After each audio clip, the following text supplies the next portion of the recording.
Hello everyone, it's Shane Kanto, your Wasteland reviewer, and I'm here to review Godzilla Minus One. And this is the latest film in the Toho International series of the giant atomic lizard creature features that have been hitting theaters for decades. And this particular film takes it back to basics. We go back to WW2 and to World War II when we have a young pilot who supposed to be a kamikaze pilot, lands on an installation on an island and witnesses a horrific attack of a giant atomic lizard monster, Godzilla.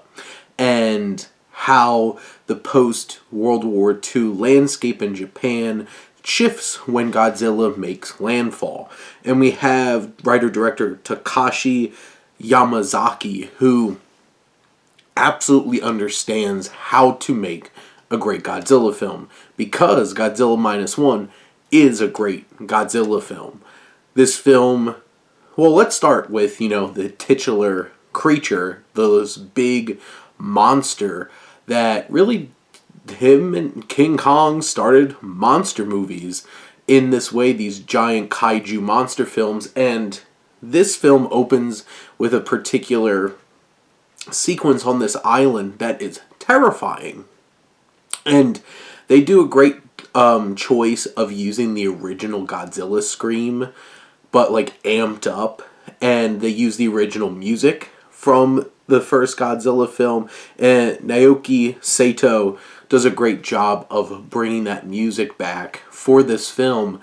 And that scene is terrifying. It's scarier than a lot of horror films in the way that it frames this giant monster attacking at night, and the camera angles, just the cinematography from Kozo Shibasaki, who is able to really capture the scale of Godzilla, and it really shows in that opening scene. And the special effects are incredible. The special effects in this film look so much better than a lot of films around, specifically released this year in the US, with this film with a lot less budget and also a lot less access to some of the best special effects workers that work in Hollywood. And it's incredible how effectively they utilize it. And in this film you have human characters we actually care about. You have this pilot. We understand he kind of chickened out, and then he gets this grief from coming back home, finding his family dead and everybody else around him gone. And he has to live with that shame. But then he finds this young woman who's found this baby who's been left in her care, and they develop this relationship, and we connect with them, and they're the ones we journey through this film. And these young actors give strong performances to anchor the human element of this film. And we see this crew who's looking into Godzilla and investigating Godzilla. We have these big chases through the ocean. The attack on Tokyo that Godzilla does in this film, the use of his nuclear blast, is so much crazier than I have ever seen done in a Godzilla movie. This film amps it up. The action is a scale so impressive in this film. The stakes feel so real. Just how everything is framed and how we see the perspective of Godzilla, we feel the gravity of it all.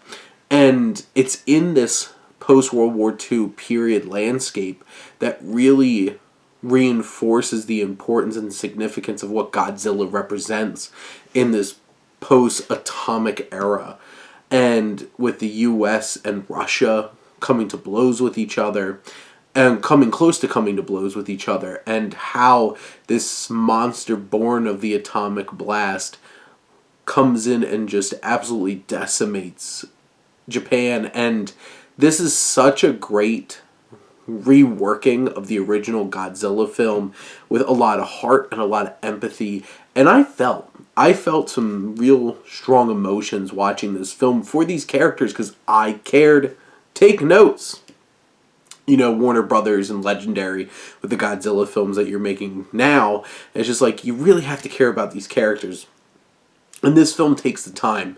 My only big thing is, this is 2 hours and 5 minutes, and you definitely feel it at times.